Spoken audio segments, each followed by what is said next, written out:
Hi everyone, Najee here again from Phoenix Rehab Physio in Hand. Today I want to share with you about the commonly occurring problem of distal radial fracture, or also known as wrist fractures, right? So wrist fractures is one of the most common conditions that our hand therapists treat almost every other day in Phoenix Rehab clinics, right? It is one of the most common surgeries that we see that comes in through Phoenix doors, okay? And contrary to popular belief, right, wrist fractures doesn't always happen while one is playing sports, although that does happen, right?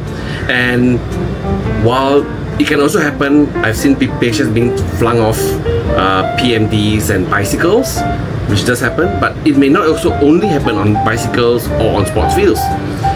Often, right, patients just had a trip, had a slippage, right, while they're walking on a flat floor, as flat ground as well, curbs or even uneven surfaces, or bad footwear that is worn out, okay, just caught onto an uneven pavement, or just something just didn't quite fit right. Could be a wet floor as well, could be bad lighting. And what happens is this thing called a whoosh. So when we trip, when we fall forward or sideways, we will automatically protect our head, right? So we will protect our head by breaking the fall, by reaching our hand. So it's whoosh means fall on outstretched hand, right? So this split second is a defensive mechanism, and it's very good. If I have to choose, I mean, I don't want to break anything. If I have to choose to break between my head versus my hand, I would rather sacrifice my hand. But ideally, we don't break anything at all, you know. But so this is a natural defense that we do to protect our head and our more important stuff. So if that's happened to you or someone you know, this video is going to tell you exactly what you're dealing with, what decisions that you have to face or make, and what happens in hand therapy, in rehab, that most people are not aware of or not told before it's too late, right? So let me share with you a story first. I feel that, and I think that I got to paint you the picture because I've seen this happening for hundreds, if not thousands of times, where patients walking through the door and into our clinics, right? So you could be walking and you are just, you know, holding your phone or holding your kid's hand or holding your pad, or just minding your own business, listening to music, right? Walking on flat ground, nothing unusual. There's no tigers making you run or get scared for you to fall.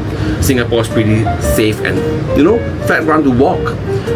And you suddenly trip. You may have kicked into something or tripped over something, or there's some water, oil, or some gravel, sand, right? You trip, and then your instincts kicks in to protect yourself. If this instinct is natural, is super split for a second, right? It kicks in before your brain even thinks about it, and your hand, maybe both hands shoots out to break the fall. Often patients will, their phones go flying, whatever in the hand they just throw, because your hand automatically shoots out to break the fall. But what happens is that your full body weight presses and goes through your wrist in a fraction of a second. Okay, you know immediately something's wrong. There's this really intense sharp pain that keeps going up and up. It's not getting better. Not like you pull a bit of muscle then you're fine. But no, your wrist starts to swell up. There's a deformity, maybe no deformity, but it starts to swell and very painful.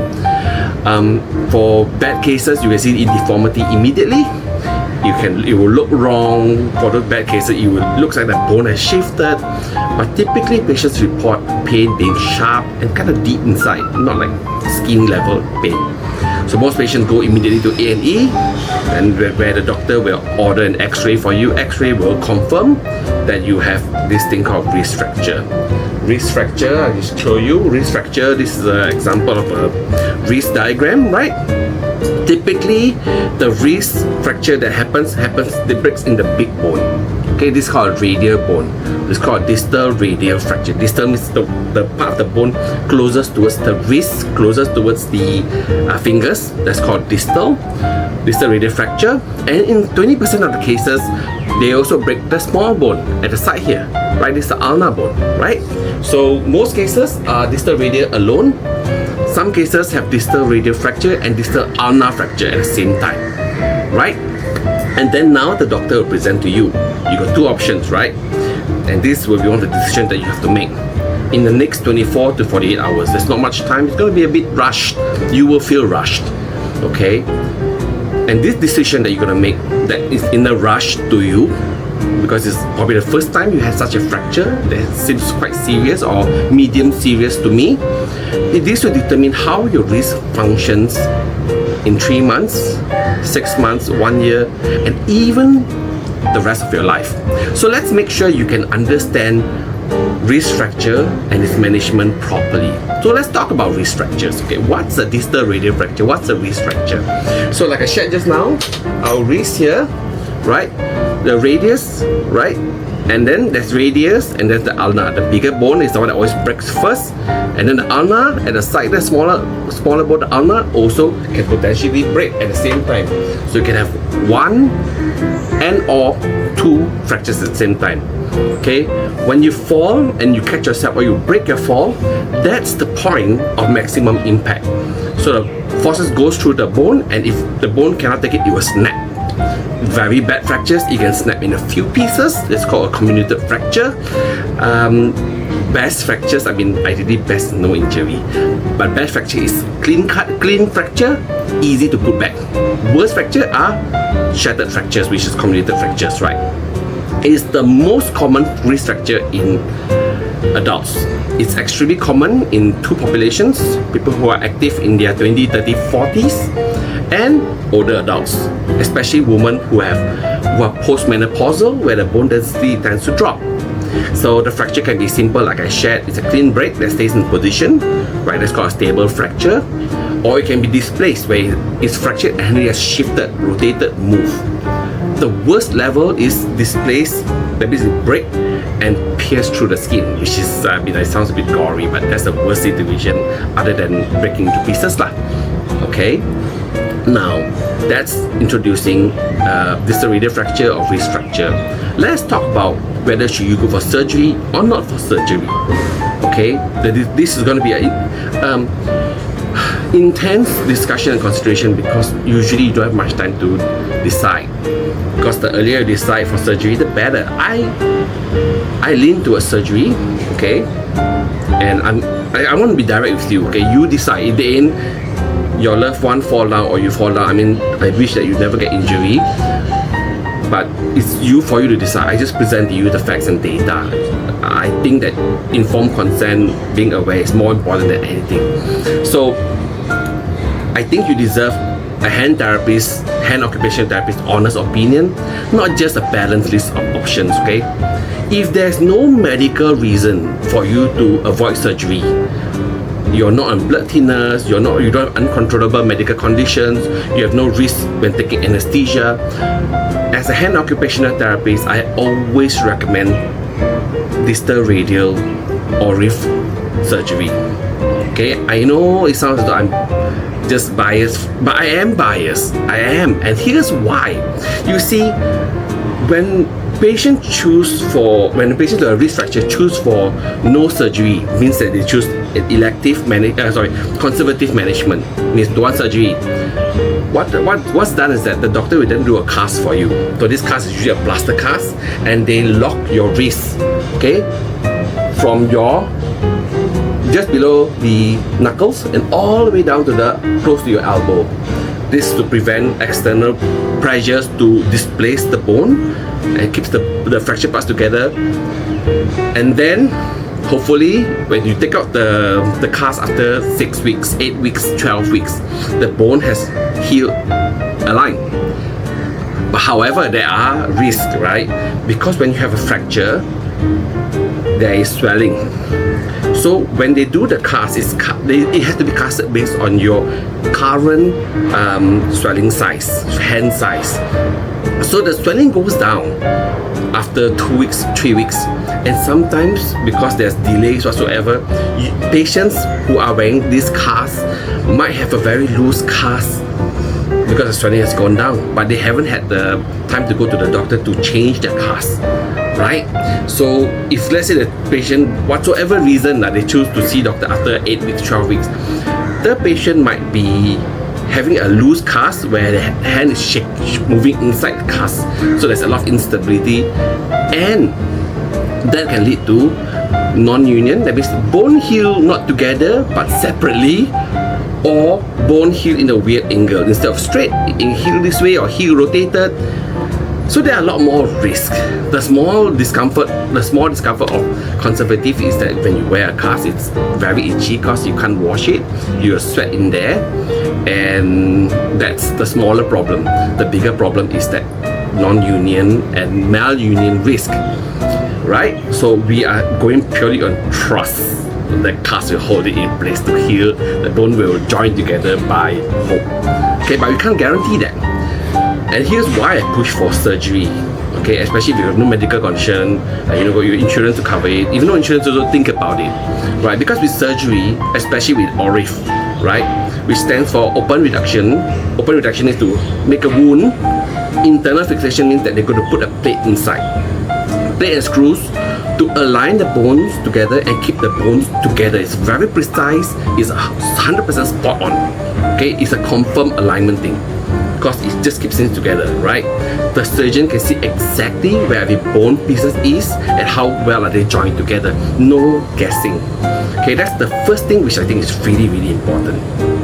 Okay, and the second thing that really makes it amazing is because you can start your hand and wrist therapy from day 1, day 2. Yeah, I know most patients will be like, you just had surgery yesterday, you want to move my hand?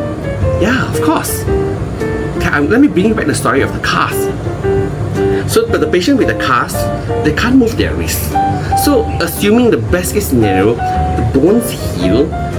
Okay, bones heal, but their wrist cannot be moved for 3 months, 2 months, 3 months. What's going to happen to their bones? What's going to happen to their joint? So our body is not a car. It's not as though you just put a bit of grease and then you can start moving. No, our body is organic. Joints are meant to move. If you don't move something for some time, things will tighten up, things will harden up, because our body is efficient, right? The more you carry weight, the stronger you become. The less you move, the tighter you become, because you don't need to move, right? With a wrist surgery, you can move from day 1, means that you can start moving your range of motion immediately. Your wrist will be a lot less stiffer compared to somebody who starts hand therapy after, let's say, 3 months, 12 weeks, right? You are starting from day 1. You have so much gains from beginning, and it's not linear gains, it's crazy gains, because the person who has not moved their wrist for 3 months, many of them lose up to 70-80% of their movements, because things just get so tight. With an injury, with swelling, with the bones tightening everything up together, versus somebody who has surgery and is moving their wrist from day 1. Your thumbs and fingers also will be a lot more mobile compared to somebody who has been walking around with a cast for a long time.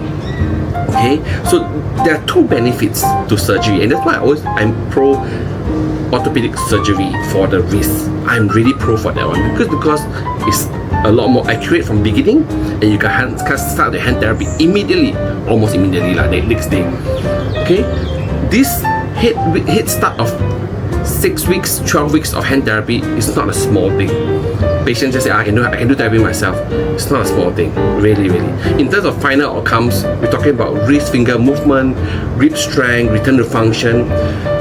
Not just about 4 months head start, 9 months head start. Sometimes sometimes can I say this? Sometimes because it's so tight, you cannot, if you do a cast, sometimes it's so stiff, so tight, you may not be able to get a full 100% recovery. Assuming same fracture, but somebody who has immobilized their wrist for 3 months, you may not get full movement and strength back, because there's so much stiffness that cannot be just undone with just a back button. It's a lot of work, a lot of stiffness to work through, to work through, So that's that. So I hope that you can consider why I'm very pro wrist fracture surgery, right? So let's talk about post-op repair, what day 1 really looks like, right? So when the surgery is done, plate is in, what happens next? Okay, day 1 or day 2 post-op, before the swelling has even gone to the maximum, you're already moving. Maybe you're at home already, and then you can look at your hand and complain about your hand, but you're at home. Your hand can start to move already, okay? But you can move gently the wrist, you can move your fingers, you can move your shoulders, you move your elbow. We are keeping the entire arm mobile, okay? While the wrist is protected, but still can move. Why this matters? Because stiffness doesn't wait for you, it doesn't wait for me. Stiffness starts building up, accumulating within 48 hours, within 2 days of immobilization. Every joint that stops moving starts losing range of motion, and in the post-surgical arm, that happens really fast, like on steroids, right? By week 2, depending on your surgeon clearance, week 1 already we will start the gentle wrist movement already. We won't do loading in the first stage. It's all about active range of motion, very gentle. You're just moving gently, just to keep the joint motion going, right? Make sure that all other non-injured stuff, like your fingers, your elbow, your shoulder, is also moving to the max. By week 4 to week 6, we're working on functional grip, a bit more strength, more things that you can do, taking apple to your mouth and eating it. Okay, for ladies, wear your undergarment, change clothing. That's within week 4 to week 6 already. And people on wearing cast, not even off cast yet. Okay, you can even hold a cup and bring a cup to holding your coffee. By week 8 to week 12, as long as the x-rays are showing that it's stronger already, we're starting loading, we're starting strengthening. You're maybe working on return to full daily function, you're typing on your computer, maybe you're back to work, or maybe with surgery you never stop working, but you compare it to the person on the cast at week 12, where you're already loading and maybe back to work. Week 12, they're only maybe off cast at week 12, and they're only starting at the delayed hand therapy, the wrist therapy. Imagine how much time they're going to take to undo all the stiffness. Every week of early rehab that you do, okay, that you gain, is 2 to 3 weeks of stiffness to undo, okay? Weakness, stiffness, and compensation. So yeah, so that's why I said I'm nagging, but I always push for wrist fracture surgery, the ORIF, to be done. Now let me bring up something that many people don't want to talk about, right? There's a big stiffness problem that nobody warns you about, okay? And I wish patients ask or think about it more, but again, some patients don't know, right? I wish surgeons and hand therapists would share more. So even if surgery goes well, the plate is in, x-ray alignment was great, but over the next 3 to 6 months, patient come back saying, always say the same thing, especially if they don't go for hand therapy. Hey, I can't straighten my wrist, I can't bend or bring my wrist to the back, or my grip is weak, I can't wear my undergarment for the ladies, right? My fingers feel tight, it's a bit hooked. I thought I'd be okay, I'd be normal by now. Now, this is not a surgical failure. Surgery went perfect, sui. This is a rehab gap. Stiffness after wrist fracture, even after perfect, excellent surgery, is very common and is the most undertreated, underprescribed complication. It doesn't announce itself. It's like, stiffness is coming. No. It builds quietly while you're waiting to feel better on your own. This is especially for patients who are not referred to hand therapy, who decide that they can do themselves or are become too busy for hand therapy. Okay? You see, the patients who recover full function have 3 requirements. Good surgeon surgery, themselves motivated, and they take care of their own wrist and do the exercises. And 3, a hand therapist to make sure that there's no falling off the bandwagon. Okay, they're the ones who start rehab early, they stay consistent, and push through the discomfort, the boredom, the fear, the anxiety of regaining movement. When everything is in their body telling them, no, rest, wait for the pain to go away. So there is a lot of work involved. Surgery may be a couple of hours, but hand therapy post-surgery, which will make a lot of wonders, you got to put in the effort maybe around 12 weeks. And then most of the time it's done. I cannot just snap my finger, I wish, right? The longer stiffness is not addressed or prevented, the more it accumulates. Scar tissue will harden and mature. Capsular tightness becomes structural, which is a bad word. And what would have taken 6-12 weeks to resolve can take 6 months, 1 year to resolve, if it can resolve. That's why don't delay hand therapy. Okay? So if you know someone who just had a wrist fracture or distal radial fracture, surgery, right? And nobody has spoken to you about what hand therapy, what rehab should look like.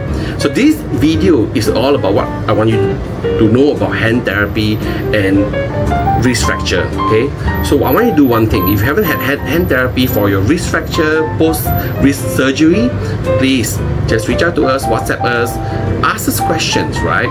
We work directly with post-surgical wrist patients from day one after their operations. We assess exactly where you are in the rehab continuum. We map out your full recovery, what recovery looks like to you. For some people, they want to leave their kids, some people want to wash their dogs, some people want to do gardening, some people want to just go back to work, or some people want to do even mountain climbing. And it's doable, right? So we will know exactly where you are, what your process and progress is like, and we'll make sure that you're not losing ground while you are just waiting. We cannot just wait. Hand therapy is proactive. You have to be proactive if you want to gain that 100% recovery, right? So the risk you end up with is not just about surgery. That's 1/3 the equation. It's just the other 2/3 is what happens after. It's hand therapy and yourself. Don't leave that to chance. So that's all I have for you today. Anything, just message us down below or reach out to us. That's all I have. Take care. Bye.